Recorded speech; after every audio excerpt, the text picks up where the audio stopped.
네, 오늘 거룩한 산 제사라는 제목으로 말씀 생각합니다. 오늘 12장 1절 말씀에 보시면 그러므로라고 시작하고 있어요. 그러므로. 그러니까 앞에 어떤 내용이 있는 거죠. 어떤 내용들이 있어서 이제 12장 1절에 와서 그러므로 하고 그 결론적인 얘기가 이제 들어가는 겁니다. 그래서 앞에 어떤 이야기가 있느냐.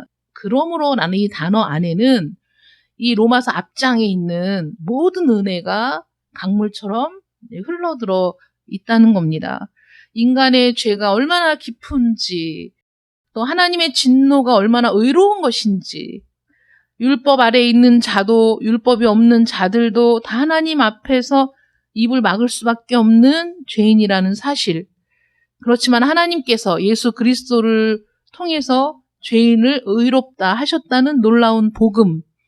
아브라함도 행위가 아니라 믿음으로 의롭다함을 받았다는 그 은혜. 또 아담 안에서 죽은 우리가 마지막 아담이신 그리스도 안에서 생명을 얻었다는 새 창조. 죄에 대해서 죽고 하나님께 대하여 산 자가 되었다는 그 신비. 성령 안에서 결코 정죄함이 없다는 선언. 하나님께서 미리 아신 자들을 부르시고 또한 의롭다 하시고 영화롭게 하신다는 예정의 위로. 이스라엘의 넘어짐 속에서도 하나님이 이방을 부르시고 긍휼의 그릇을 채우시는 하나님의 깊고 넓은 섭리. 이 모든 것이 이 앞에 다 기록되어 있는 거예요. 로마서 앞에 1장부터 쭉. 바울이 그런 내용을 쭉 쓴 다음에 12장에 와서 그러므로 하나님의 그 경륜과 섭리와 우리를 구원하시기 위해 베푸신 그 놀라운 일들에 대한 모든 내용들을 우리가 들었습니다. 알았습니다. 그렇기 때문에 바울이 이렇게 권면하는 거예요. 그러므로 형제들아라고 바울이 얘기할 때는 굉장히 그 깊은 애정을 가지고 정말 사랑하는 마음으로 부르는 그런 소리거든요. 그러므로 형제들아, 내가 하나님의 모든 자비하심으로 너희를 권하노니 너희 몸을 하나님이 기뻐하시는 거룩한 산 제물로 드리라. 이는 너희가 드릴 영적 예배니라.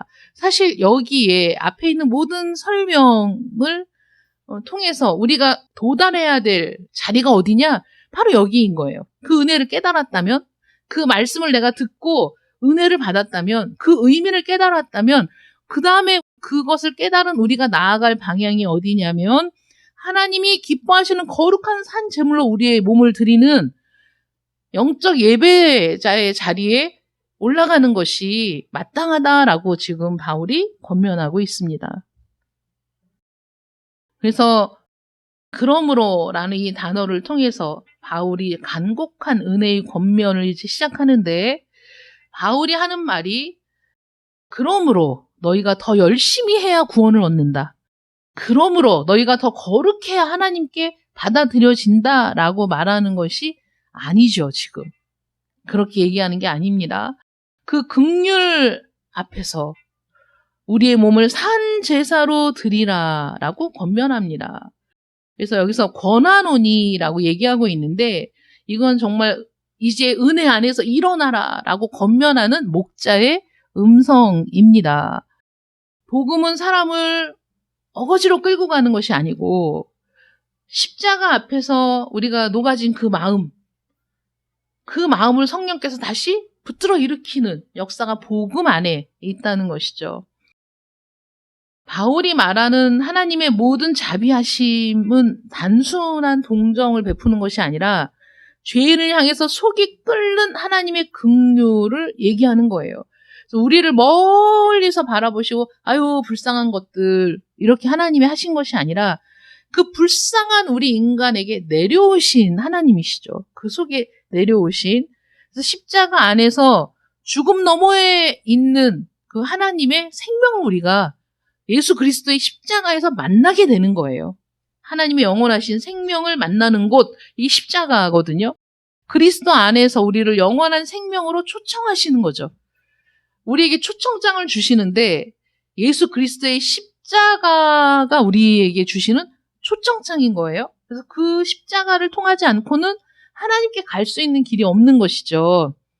그래서 성도의 헌신, 우리의 몸을 하나님께 드리는 이 성도의 헌신에 있어서 내가 헌신을 함으로써 구원을 얻는다라는 개념이 아니고 하나님이 우리에게 베풀어 주신 긍휼에 대한 응답일 뿐인 거예요. 우리의 헌신은. 내가 헌신을 함으로써 하나님으로부터 무언가를 얻어내고 헌신을 통해서 하나님께로부터 무언가를 받고 이런 개념이 아니라 하나님이 이미 우리에게 넘치도록 베풀어 주셨기 때문에 그 베풀어 주신 은혜와 긍휼과 사랑에 대한 응답이 헌신으로 나타나야 한다는 것이죠. 하나님께서는 우리에게 먼저 요구하시고 그래 네가 그만큼 했으니까 내가 너에게 그만큼 줄게 라고 말씀하시는 분이 아니라 우리가 갚을 수 없는 것들을 우리에게 다 내어주시고 그 다음에 요구하시는 것이 내가 이렇게 너를 사랑했으니 내가 너를 위해 생명을 내어놓았으니 내가 너를 이렇게 끝까지 붙들고 사랑하니 거기에 대해서 너희가 응답하라는 거죠. 응답하라. 그게 헌신으로 나타나야 되는 거예요. 우리는 하나님께서 우리 몸과 영혼을 먼저 사셨잖아요. 우리는 우리가 헌신을 하면서 내가 하나님께 무언가를 드린다고 생각하는데 여러분 그것을 우리가 좀 바꿔서 생각해 보자면 하나님이 우리의 몸과 영혼을 먼저 사셨습니다. 예수 그리스도께서 값을 주고 우리를 사셨잖아요. 그러니까 우리는 하나님의 것이에요. 하나님의 소유. 하나님의 소유인데 하나님이 나의 주인이신데 하나님이 먼저 우리의 몸과 영혼을 사셨단 말이에요. 어마어마한 값을 치르고 사셨어요. 이 세상에서 누구도 그 값을 지불할 수가 없습니다. 금과 은으로 살 수 없어요. 엄청난 값을 들여서 우리를 사셨어요. 그러니까 우리는 하나님의 소유입니다. 그러니까 우리가 하나님의 소유이기 때문에 우리를 하나님께 드리는 건 너무 당연한 일 아닙니까? 그런데 우리가 하나님께 드리면서 내가 무언가 하나님께 큰 특혜를 베푸는 것처럼 내가 하나님께 대단한 것을 내가 이렇게 헌신을 하고 내가 이렇게 하나님께 나의 모든 것을 드리는 것이 정말 엄청나게 대단한 일을 하는 것처럼 생각하는데 그렇지 않다는 거예요. 하나님은 이미 모든 것을 주셨어요. 거기에 내가 반응을 하는 것은 하나님이 나에게 주신 것에 비하면 정말 먼지 같은 거예요. 아무것도 아닌 거예요. 그런데도 우리가 우리의 헌신을 자랑할 수 있겠습니까? 우리가 하나님께 무엇을 했다고 할 수 있어요? 그렇지 않은 거예요. 그래서 바울이 너희 몸을 하나님이 기뻐하시는 거룩한 산 제사로 드리라 이렇게 얘기하죠. 너희 영혼만 드려라, 너희 생각만 드려라 이렇게 얘기하는 게 아니에요. 너희 몸을 하나님이 기뻐하시는 거룩한 산 제사로 몸을 드려라. 왜 그럴까요? 그럼 우리 죄도 몸을 통해서 드러나고 또 순종도 몸을 통해 드러나기 마련이죠. 그러니까 하나님은 우리의 실제의 삶, 나의 삶, 내가 이 땅에서 내 몸을 가지고 살아가는 이 나의 삶을 원하시는 겁니다. 구약의 제사는 짐승을 죽여서 제단에 올렸죠. 제단에 올라간 짐승 피를 흘리고 그 다음에 그 짐승을 불을 붙여서 태워서 연기가 올라가고 제물은 불살라지고 이런 제사를 드렸습니다. 그런데 바울은 성도들에게 산 제사, 살아있는 제물로 드려지는 산 제사라고 표현하거든요. 참 제물이신 예수 그리스도께서 이미 십자가에서 단번에 영원히 단번에 모든 문제를 해결할 제물로 죽으셨어요. 예수님께서. 그래서 다시는 그런 제사를 하나님이 원하지 않으시는 거예요. 그 전에 구약시대에는 하나님께 갈 때마다 다 제물을 가지고 가서 제사를 드렸습니다. 그런데 그 제사는 완전하지가 않아요. 제물을 드리는 사람도 완전하지가 않고 그 제물도 완전한 게 아니에요. 그래도 여러분 한 가지 기억할 게 있습니다. 하나님께 드리는 것은 가장 좋은 것으로 드려야 해요. 구약에서 제사를 드릴 때 이거 뭐 태워서 드릴 건데 어차피 이거 죽잖아. 제물로 드리면. 그러면 좀 이왕 이런 김에 병든 거, 이왕 이런 김에 상품 가치가 없는 거, 이왕 태워서 죽일 거니까 좀 어딘가 흠이 있는 거를 갖고 와서 태워서 드리면 이거 하나님께 제사도 드리면서 또 상하고 그 가치가 없는 것들을 또 일거에 이거를 또 없애기도 하면서 이렇게 우리가 경제적인 논리로 막 이 세상을 살아가는 사람들의 그 꾀로 생각하자면 그렇게 하는 것이 얼마나 좋은 일인가 생각이 들지만 하나님은 그렇게 말씀하신 게 아니에요. 너희가 갖고 있는 것 중에 가장 좋은 것, 흠이 없는 것, 깨끗한 것, 점이 있어도 안 돼. 그 흰 털 속에 다른 털이 섞여 있어도 안 돼.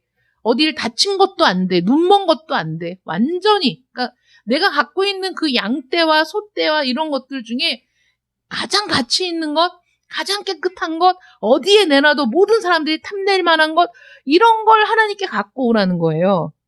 그나마 그것도 하나님께 갈 수 있는 조건이 되는 것은 아니지만은 하나님께서 이렇게 말씀하셨어요. 그래서 가장 좋은 걸 가지고 가서 거기서 죽여서 하나님 앞에 드리는 것이 구약의 제사였습니다. 그래서 하나님께서 받으실 제사가 얼마나 완전해야 하는지, 얼마나 그 수준이 높은지를 어디서 보여주셨냐면 그리스도의 십자가에서 보여주신 거예요.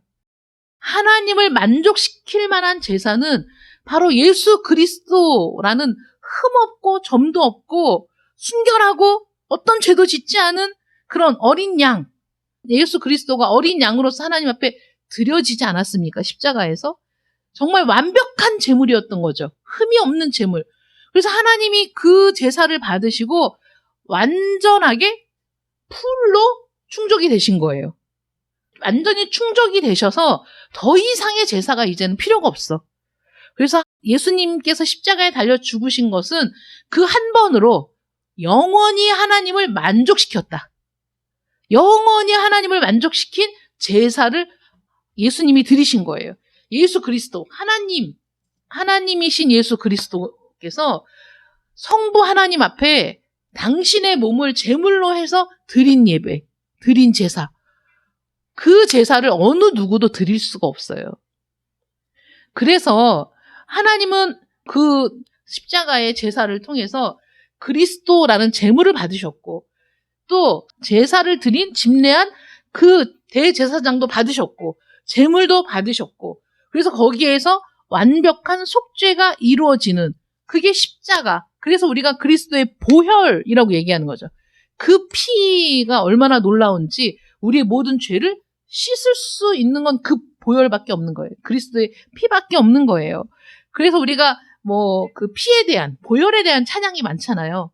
이 진리를 모르고 깨닫지 못한 사람은 왜 맨날 무슨 교회 가면 그 무슨 피가 어쩌고 이런 얘기를 하냐 이러는데 그 피는 생명을 의미하는 거죠. 그리스도의 생명. 그 피를 쏟으면 사람이 죽어요. 우리 몸에 피가 얼마나 많이 있겠어요? 제가 알기로는 1리터만 쏟아도 죽는 걸로 알고 있어요. 피를.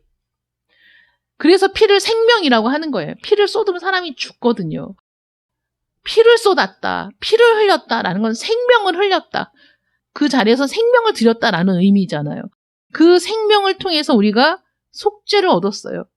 우리의 모든 죄가 그 씻김을 받아요. 그래서 의롭다함을 받아요.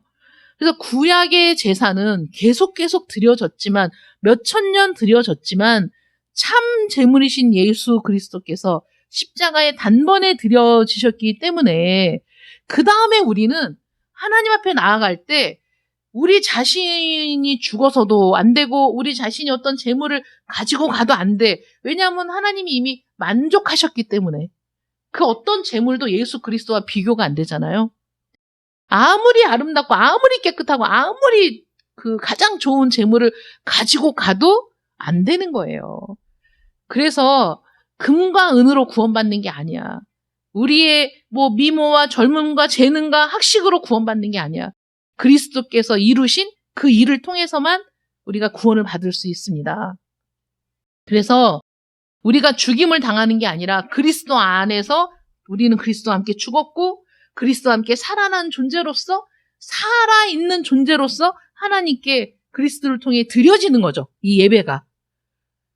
재물을 잡지 않잖아요. 양을 잡지 않지만 그리스도를 통해서 우리의 제사를 하나님 앞에 지금 드리고 있는 거예요. 살아있는 우리가 하나님 앞에 드리는 이 제사.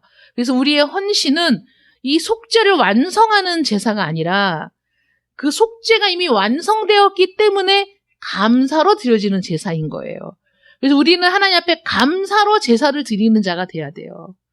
그래서 감사로 하나님 앞에 제사를 드리는데 그 십자가의 은혜가 우리에게 충만히 흘러 들어오면 우리는 기쁨으로 순종을 하게 돼요. 근데 그 은혜가 떨어지면 기쁨으로 순종이 안 되고 억지로 하는 순종이 되기 십상인 거죠.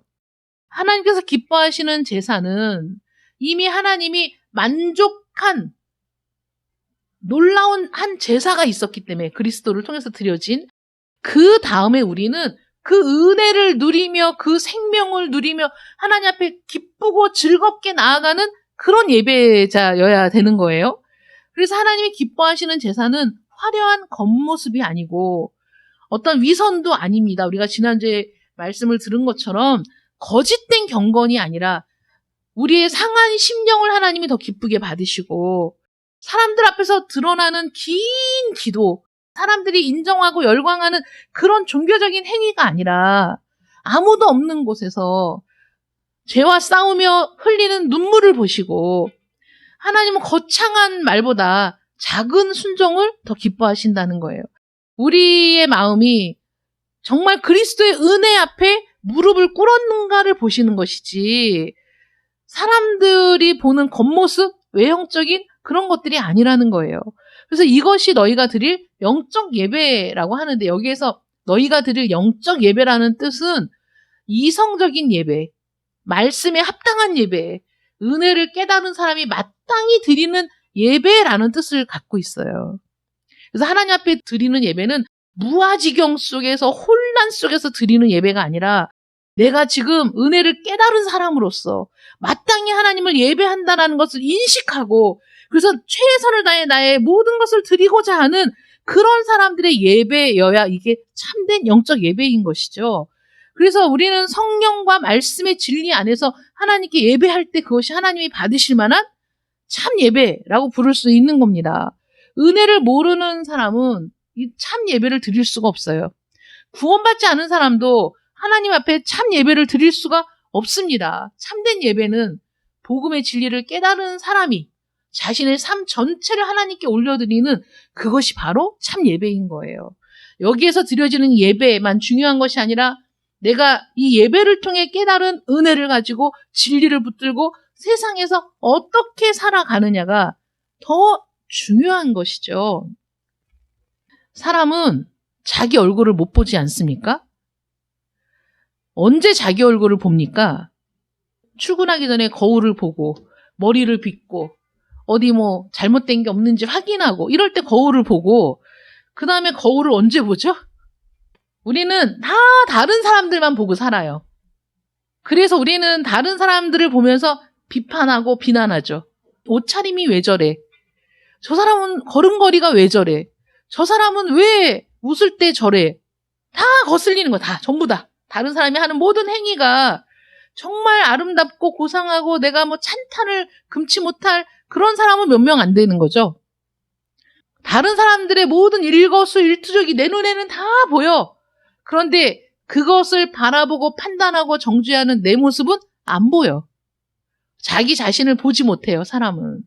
평생을 자기 자신을 보고 살 수 없어. 만약에 우리가 거울을 보듯이 우리 자신을 늘 볼 수 있다면 다른 사람을 판단할 수가 없을걸요?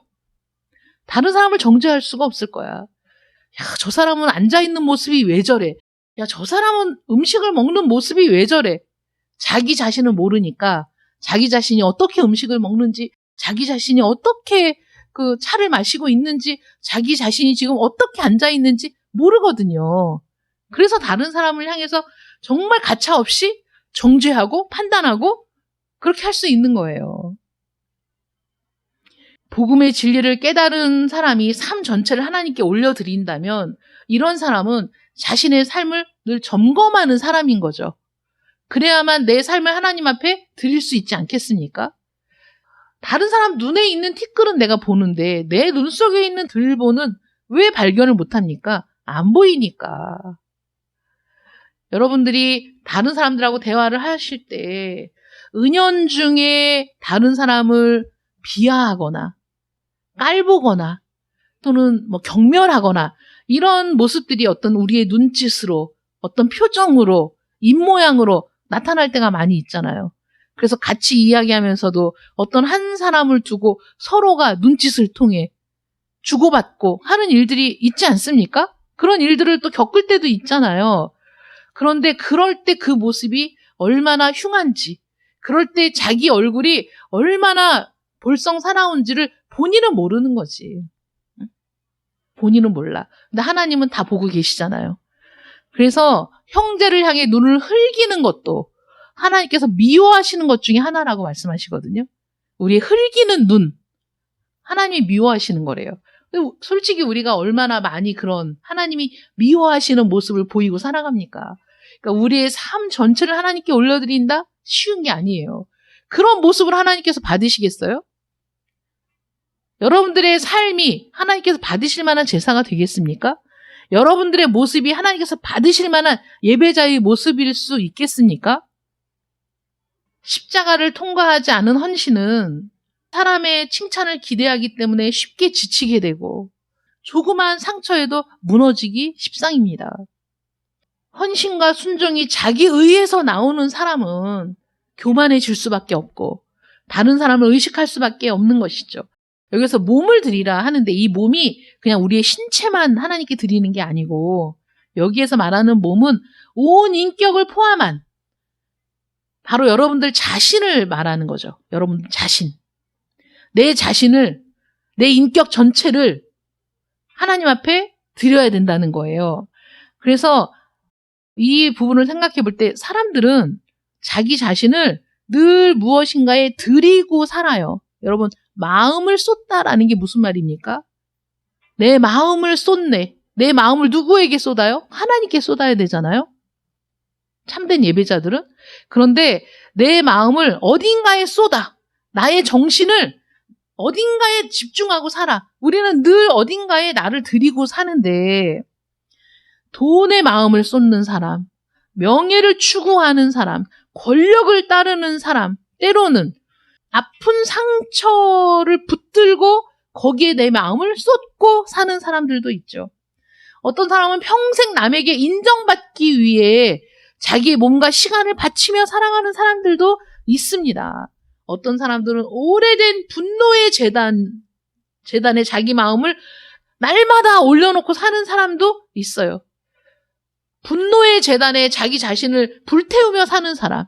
그래서 그 분노에서 놓여지지 않는 평생을 그 분노로 끌탕을 하며 사는 사람들도 있습니다. 어떤 사람은 자녀 성공이라는, 어떤 사람은 자기 체면이라는 그 우상의 재단에 자기 몸을 들이며 자기의 마음을 쏟으며 그렇게 살아가고 있죠. 어떻게 보면 사람들은 늘 예배하는 존재인 것 같아요.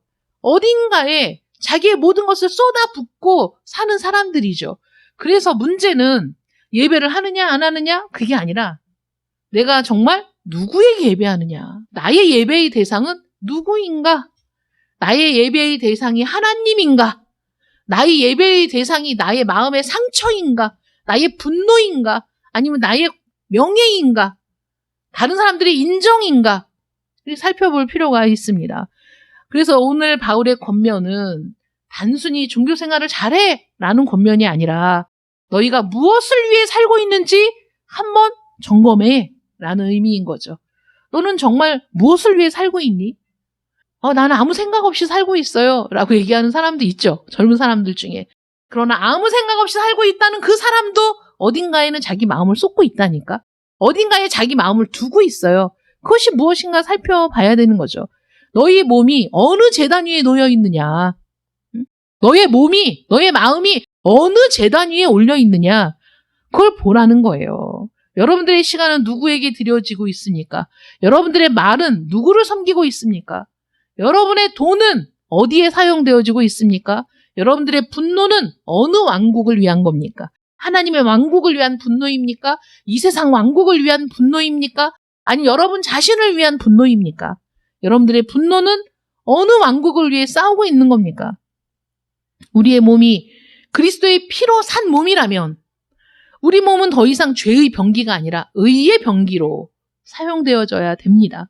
그런데 여전히 죄의 병기로 내 몸을 들이면서 그러면서 우리는 여전히 나는 하나님을 믿고 있다라고 착각하는 사람들이 있는데 정말 내가 하나님을 믿는다면 내 몸은 의의 병기로 드려져야 마땅하죠. 내 몸은 하나님께 드려져야 되는 거예요. 내 몸이 다른 제단 위에 올려져 있으면 안 되는 겁니다. 우리는 이 말씀 앞에서 사실 부끄럽고 하나님 앞에 어떤 변명을 할 것이 없습니다. 하나님, 저는 산 제사로 살지 못했어요. 너무 내 욕심의 도구로만 내 몸을 사용했습니다. 내 입술은 축복의 말보다 복음의 말보다 원망과 불평을 더 많이 했습니다. 내 손은 하나님을 섬기는 데 사용하기보다는 움켜쥐는 일에 더 많이 사용했습니다. 내 발이 고통받는 이웃에게 가기보다는 편안한 곳으로 가기 바빴습니다. 내 마음이 하나님의 뜻보다는 세상의 평가에 더 많이 휩쓸렸습니다. 생각해보니까 너무나 부끄럽습니다. 부끄러울 수밖에 없지만 하나님께서는 우리에게 우리의 모습을 보게 하시면서 다른 한편으로는 뭐라고 우리를 위로하시냐면 내가 너를 위해 먼저 내 몸을 주었다. 내가 나에게 무언가를 드리기 전에 내가 너에게 먼저 모든 것을 다 주었다. 너희가 거룩해서 내가 받는 것이 아니라 내 피가 너희를 거룩하게 했기 때문에 너희를 내가 받는 것이다. 이렇게 말씀하시거든요. 나의 완전함으로 하나님께 나아가려고 하는 것이 아니라 내가 부족하기 때문에 하나님 앞에 나아가야 되는 거예요. 내가 부족하기 때문에 하나님께 나아가는데 하나님은 나에게 이런 위로를 주시는 거죠. 네가 부족하고 네가 죄가 많고 나에게 드려지기에 합당하지 않은 존재라는 것을 알면서도 내가 너를 사랑하기에 나의 모든 것을 너에게 다 주었다. 내가 내 아들 예수 그리스도를 십자가에 못 박아 죽게 함으로써 그 피로 너를 깨끗하게 했다. 그 다음에 내가 너희를 받는 것이다 라고 말씀하시잖아요. 우리는 그 은혜에 힘입어 하나님께 나아가는 것이지 내가 완전해서 하나님 앞에 나아가는 것이 아닙니다. 율법 앞에서 우리는 드려라! 그럼 너희가 살 것이다 라고 율법이 들려질 때가 있어요. 그런데 복음은 그리스도께서 너희를 살리셨으니 이제 너희 자신을 드려라. 이렇게 위로하시는 거예요.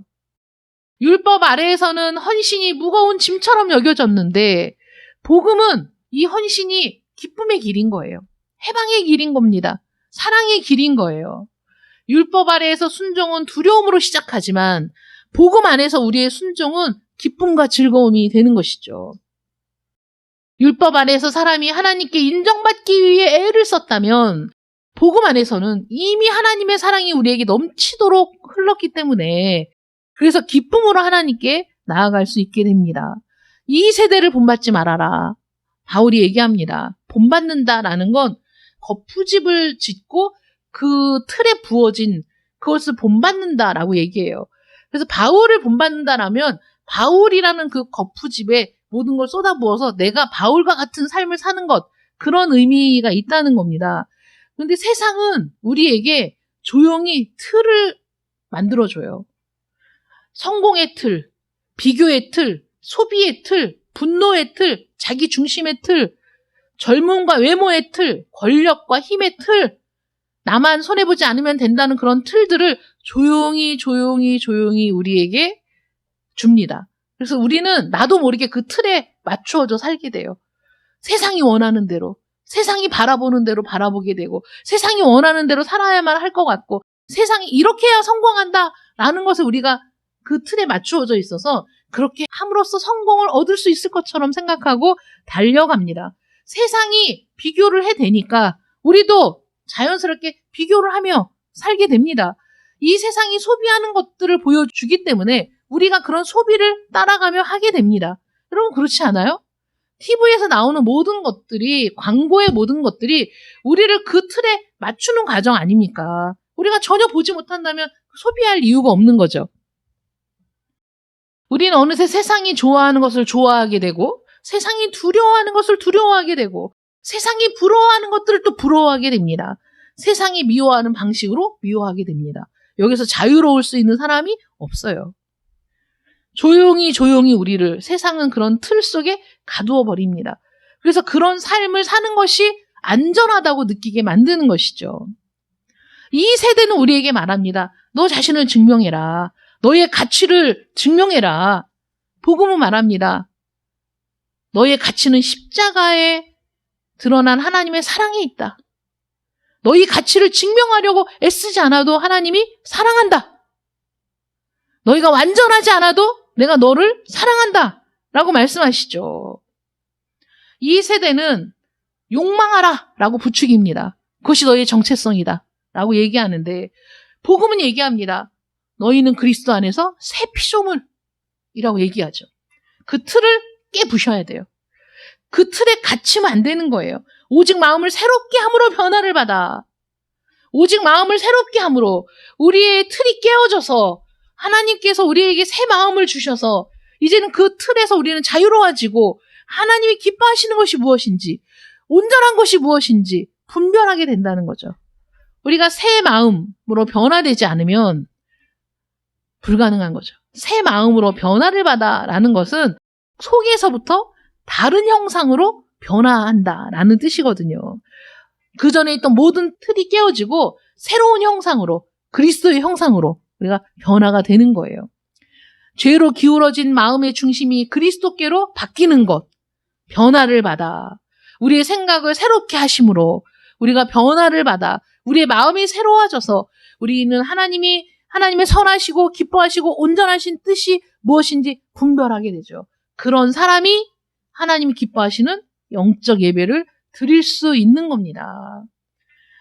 오늘 말씀에 은사에 대해서 나오는데 은사가 굉장히 다양하지 않습니까? 우리에게 주신 은혜대로 은사가 각각 다르다는 거예요.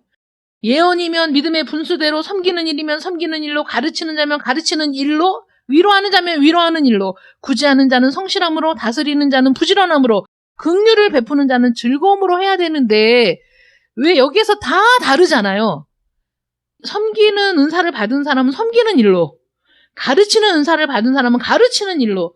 우리는 왜 비판합니까? 가르치는 사람에게 사랑도 있어야 되고 헌신도 있어야 되고 또 권면도 잘해야 되고 구제도 잘해야 되고 모든 걸 원하죠. 모든 걸 바라죠. 그러니까 사람들이 비판을 하는 거예요. 너는 왜 그렇게 못해? 라고 비판하죠. 우리도 그렇게 못하면서. 그런데 바울이 뭐라고 얘기하냐면 우리가 한 몸에 많은 지체를 가졌으나 모든 지체가 같은 기능을 가진 것이 아니다. 우리 몸을 볼 때에도 눈이 하는 일이 다르고 코가 하는 일이 다르고 입이 하는 일이 다르죠. 눈썹이 필요 없이 여기 달려 있겠어요? 눈썹이 없으면 어떻게 되겠어요? 비가 와도 이 눈썹이 한번 거쳐준다니까. 눈으로 비가 흘러서 들어가지 않아요. 눈썹 때문에. 우리 몸에 어떤 기능도 필요하지 않은 것이 없는 거예요. 다 필요한 거거든요. 이와 같이 많은 사람이 그리스도 안에서 한 몸이 되어 서로 지체가 되었다. 그리스도가 머리, 교회의 머리시잖아요. 우리는 그리스도의 몸이잖아요. 그렇기 때문에 모든 사람이 다 다른 거예요. 다 다른 지체예요. 한 지체이지만 기능이 다 다르단 말이에요. 왜 하나님이 이렇게 만드셨을까요? 하나님이 은혜를 막 부어주셔갖고 한 사람이 모든 일을 다 할 수 있게 해주시면 좋잖아요. 근데 왜 이렇게 하셨죠? 왜 각 사람에게 은사를 다 다르게 해주시고 왜 각 사람들이 다 이렇게 다른 모습으로 하나님께 헌신하게 하셨을까요? 왜냐하면 저 사람은 완전한 사람이야. 이런 평가를 받는 사람이 한 사람도 없게 하시려고. 우리는 모두 다 연약함을 갖고 있는 지체들인 거예요. 어떤 거 하나를 잘해요. 저 사람은 구제를 너무 잘해. 그런데 다른 일은 잘 못해. 그럴 수 있잖아요. 그러면 왜 그렇게 만드셨을까요? 교회라는 이 공동체는 한 몸을 이루는데 그 각각의 지체들이 하나로 연합해서 그래서 건강하고 아름다운 한 몸을 이루는 거예요. 그게 하나님의 뜻인 거예요. 그래서 왜 저 사람은 저 일을 못하나가 아니고 저 사람이 못하는 일은 다른 사람이 하면 돼요. 내가 잘하는 일을 내가 하면 돼요. 내가 생각할 그 이상의 생각을 품지 마세요. 나에게 주신 일을 나는 열심히 최선을 다해 하면 됩니다. 저 사람이 못하는 부분까지 내가 생각해서 그것 때문에 내가 스트레스 받고 시험 들지 마세요. 그 이상의 것을 생각하지만 하나님이 그에게 맞는 걸 주셨지. 하나님이 저 사람에게 합당한 걸 주신 거야. 부족한 건 다른 사람이 채우면 돼요. 이래서 교회가 한 몸을 이루는 겁니다. 눈이 완전하면 어떡해. 눈이 막 발의 역할도 하고 입의 역할도 하고 그러면 어떡해. 우리는 그런 사람을 괴물이라고 부르죠. 괴물이라고 부르잖아요. 눈은 눈의 역할만 하면 돼요. 입은 입의 역할만 하면 돼. 우리는 각자 하나님이 다양한 은사를 주셨어요. 그래서 하나님이 뭐라고 말씀하시냐면 한 개인이 하나님 앞에 자기 삶을 드리는 예배도 너무 중요하지만 교회가 하나님 앞에 드리는 예배가 굉장히 아름답고 중요한 거예요. 모든 지체가 각자가 받은 은사를 가지고 서로 합심하여 합력하여 선을 이루는 그 모습이 너무나 아름다운 거예요. 그래서 그렇게 합력하여 선을 이루는 그 모습이 교회를 통해 나타나야 되고 그런 예배가 영적 예배가 지속적으로 드려져야 된다는 것이죠. 우리는 나에게 주신 것으로 산 제사를 드리면 돼요. 나에게 가르치는 은사를 주셨으면 그것으로 나는 산 제사를 드리는 거예요. 위로하는 일로, 권면하는 일로, 구제하는 일로 하나님이 주신 것으로 산 제사를 드려요. 그런데 그들이 모인 교회가 각자에게 주신 은사대로 하나님 앞에 드리니 그 모습이 실로 아름답고 장엄한 거죠. 하나님이 그래서 교회를 사랑하시는 거예요. 교회라는 공동체가 그만큼 중요한 거죠. 교회 필요 없어. 혼자 열심히 믿으면 되지. 교회 필요 없어. 나만 잘 믿으면 되지. 불완전하죠. 온전하지가 않은 거예요. 서로 있으면서 부딪히고 서로 있으면서 깨어지고 그 깨어진 그릇에 은혜가 담기는 겁니다. 서로 부딪히다 보니까 깨어지고 상처를 입잖아요. 이럴 바에는 내가 교회를 다니지 말아야지. 이런 생각도 들 때가 있습니다. 그런데 그렇게 부딪히고 그래서 깨어진 그 심령의 은혜가 담기는 거예요. 거기에 성령의 은사가 임하는 거고 거기에 하나님의 은혜가 임하는 거예요. 그런 것들을 경험하는 것이 교회인 거죠. 풀무불에 금을 집어넣어서 금을 녹여서 원하는 것들을 만들어내잖아요. 은을 녹여서. 그 도가니가 얼마나 뜨겁습니까? 거기에서 순금이, 순은이 추출되는 거잖아요. 깨어지지 않으면, 녹아지지 않으면, 그러면 아름다운 것으로 재탄생할 수가 없는 겁니다. 이 산 제사는 날마다 드려져야 돼요. 날마다. 구약시대의 그 제사를 쭉 보면요. 상번제라는 게 있어요. 아침에 한 번, 저녁에 한 번. 그래서 하나님 앞에 연기가 끊어지면 안 돼요. 상번제라는 게 항상 드려지는 번제. 그래서 제사장들이 돌아가면서 그 의무를 수행해야 돼요. 그 하나님 앞에 드려지는 연기가 끊어지지 않도록 아침이면 다시 새로운 제물을 드리고 또 저녁이 되면 새로운 제물을 드려서 그 제물을 태우는 연기가 하나님 앞에 끊어지지 않게 올라가게 하는 것이 상번제거든요. 우리가 하나님 앞에 끊어지지 않는 그런 산 제사로 드려야 돼요. 우리의 삶을. 나의 모든 삶을 그렇게 드리는 하루가 아니라 어쩌다 한 번이 아니라 1년에 한 번이 아니라 매일 나의 삶을 하나님 앞에 산 제사로 드리고 또 공동체가 모여있을 때는 아름다운 산 제사로 우리 모두의 마음을 하나로 모아서 드리고 이런 것들이 끊임없이 지속되어야 합니다. 그래서 왕년에 필요 없어요. 왕년에 내가 은혜 받았지. 왕년에 내가 은사 받았지. 그거는 중요한 게 아니에요. 왕년에는 그랬는데 지금은 10년 전에 그런 은혜를 받았는데 지금은 현재가 중요한 거죠. 지속돼야 된다는 거예요. 지속. 그래서 이런 영적 예배의 산 제사가 거룩한 산 제사가 지속될 수 있도록 여러분 정신을 차리고 힘을 쓰는 여러분들 되시기를 바랍니다. 끊어지면 안 돼요. 하나님 앞에 산 제사를 드려야 됩니다. 우리가 제물 아니잖아요. 예수님이 우리의 제물이 되어 주셨잖아요. 그래서 언제든지 갈 수 있다니까요. 하나님 앞에. 왜 성전 휘장이 찢어졌겠어요? 예수님이 십자가에 달려 죽으실 때 성전 휘장이 찢어졌잖아요. 가림막이 없어져 버렸어요. 그래서 그 전에 모든 그런 절차들이 없어졌어요. 예수님이 완전하게 하나님을 만족시키는 그런 제물로 드려졌기 때문에 그 예수님을 통해서 언제든지, 그래서 언제나 끊어지지 않는 상번제가 하나님 앞에 올라간 것처럼 예수님이 제물 대신 그 제사가 영원토록 하나님 앞에 올라가고 있는 거예요.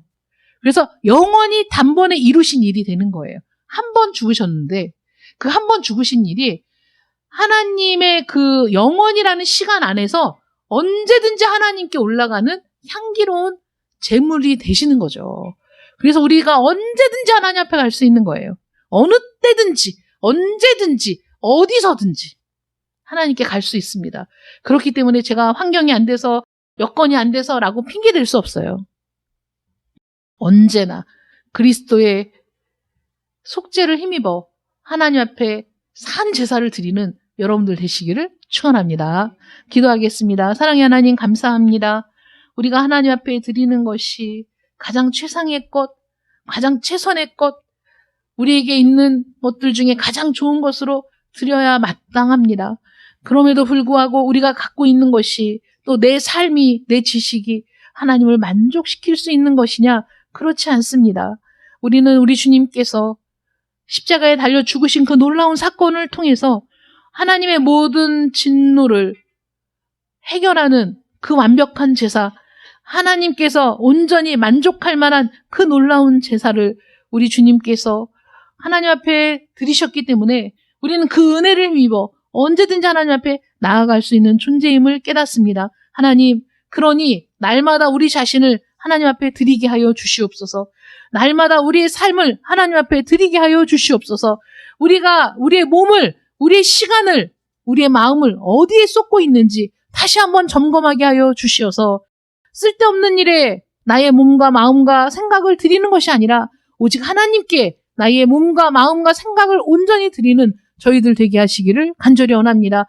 하나님, 마음을 다해, 힘을 다해 우리가 하나님을 사랑하고 하나님을 예배하는 것이 마땅히 해야 될 일임을 다시 한번 깨달으며 그 삶이 우리에게 더욱 복되고 충만한 삶으로 이끌어 주신다는 사실을 바라보게 하여 주시옵소서. 소망 중에 즐거워하며 기도하는 저희들 되게 하시기를 원하옵고 우리 주 예수 그리스도의 이름으로 기도드립니다. 아멘.